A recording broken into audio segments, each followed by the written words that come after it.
দারুণ স্বাদের এই রেসিপি যদি থাকে ডিনারে, তাহলে কিন্তু আর কোনো কিছুরই প্রয়োজন হবে না ভাত রুটি খাওয়ার জন্য। এর জন্য প্রথমেই কড়াইতে বেশ খানিকটা পরিমাণে সাদা তেল গরম করে বড়ি ভেজে নিতে হবে। এটা দোকানের কেনা বড়ি, তবে আপনারা চাইলে বাড়িতে তৈরি যে কোনো বড়ি ব্যবহার করতে পারেন। এই বড়িটা বেশ লালচে করে ভেজে তুলে নিচ্ছি। বড়িগুলো ভাজা হয়ে গিয়েছে, এবার তুলে নিচ্ছি। বড়িটা তুলে নেওয়ার পর এবার গ্যাসের ফ্লেমটা মিডিয়াম টু লোতে রেখে ফোড়ন হিসেবে দিয়ে দিচ্ছি কালো জিরে আর কাঁচা লঙ্কা।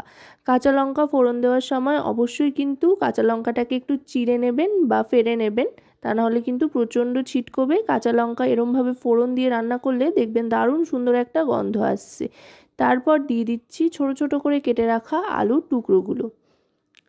আলুর টুকরোটা দিয়েও এটাকে বেশ লালচে করে ভাজতে থাকতে হবে। আর অবশ্যই কিন্তু লঙ্কাটা ফোড়ন হিসেবে দেওয়ার পর গ্যাসের ফ্লেমটা একেবারে লোতে করে দিতে হবে। তারপর আলুটা অর্ধেক ভাজা হয়ে আসলে দিয়ে দিতে হবে একই রকম ছোট ছোটোভাবে কেটে রাখা কুমড়োর টুকরোগুলো। আলু আর কুমড়ো একসাথে ভাজতে থাকবো। আলু কুমড়ো ভাজতে ভাজতেই এবার দিয়ে দিচ্ছি এতে বেগুনের টুকরো। একই রকমভাবে কেটে রাখা বেগুনের টুকরোগুলো দিয়ে দিচ্ছি। এই রেসিপির জন্য মোটামুটি সব সবজিগুলোই কিন্তু ছোট ছোট করে ডাইস আকারে কেটে নিয়েছি ছক্কার মতো করে। এতে করে সবজিগুলো তাড়াতাড়ি রান্নাও হয়ে যাবে, সেদ্ধ হয়ে যাবে, আর খেতেও কিন্তু অপূর্ব লাগবে। এবার সব সবজিগুলো মোটামুটি ভাজা হয়ে আসার পর দিয়ে দিচ্ছি এতে হলুদ গুঁড়ো। আর খুব বেশি মশলাপাতিও কিন্তু এতে ব্যবহার হয় না। এবার দিয়ে দিলাম ভাজা জিরের গুঁড়ো, এতে করে দারুণ সুন্দর একটা স্বাদ আসে। জিরের গুঁড়োটা কিন্তু 2 টিস্পুন পরিমাণে দিয়ে দিয়েছি, আর হলুদ গুঁড়ো দিয়েছি 1 টিস্পুন পরিমাণে, আর কাশ্মীরি রেড চিলি পাউডারও দিলাম 1 টিস্পুন পরিমাণে। তারপর দিয়ে দিচ্ছি এখানে পরিমাণ মতো নুন। সমস্ত গুঁড়ো মশলা আর নুনের সাথে আরও খানিকক্ষণ সবজিগুলো ভালো করে মিশিয়ে ভেজে নিতে হবে।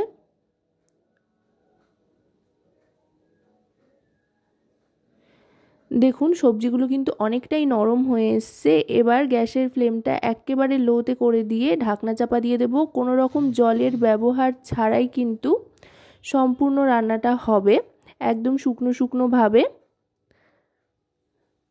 মোটামুটি 2 মিনিট মতো ঢাকনা চাপা দিয়ে রাখার পর ঢাকনাটা সরিয়ে নিয়ে আবার ভালো করে মিশিয়ে নিচ্ছি। দেখুন কুমড়োগুলো কিন্তু খুব সুন্দরভাবে নরম হয়ে গিয়েছে, বেগুনগুলো তো একেবারে গলেই গিয়েছে। এবার যেটা দেব সেটা হচ্ছে আগে থাকতে ভেজে রাখা বড়ি। একটু ভেঙে নিয়েছি, আপনারা চাইলে গোটা গোটা বড়িও দিতে পারেন, যেহেতু বড়িগুলো সাইজে বেশ বড় তার জন্য ভেঙে একটু ছোট ছোট টুকরো করে দিয়েছি। এতে করে প্রত্যেকটা বাইটে বেশ মুখে পড়বে, দারুণ লাগবে খেতে। বড়ি দিয়ে ভালো করে মিশিয়ে নেওয়ার পর স্বাদের জন্য দিয়ে দিচ্ছি সামান্য একটু চিনি। যেহেতু নিরামিষি রান্না তাই চিনি দিলে কিন্তু দারুণ লাগে। আর দিয়ে দিচ্ছি শীতকালের সবচাইতে স্পেশাল যেই জিনিস ধনেপাতা কুচি। ধনেপাতা কুচিটা দিয়ে ভালো করে মিশিয়ে নিলাম। আশা করব রেসিপিটি আপনাদের ভালো লাগবে। ভালো লাগলে অবশ্যই রান্নাবাটি চ্যানেলটিকে সাবস্ক্রাইব করে লাইক শেয়ার কমেন্টের মাধ্যমে আমাদের পাশে থাকবেন। এবার তবে সার্ভ করে দিলাম।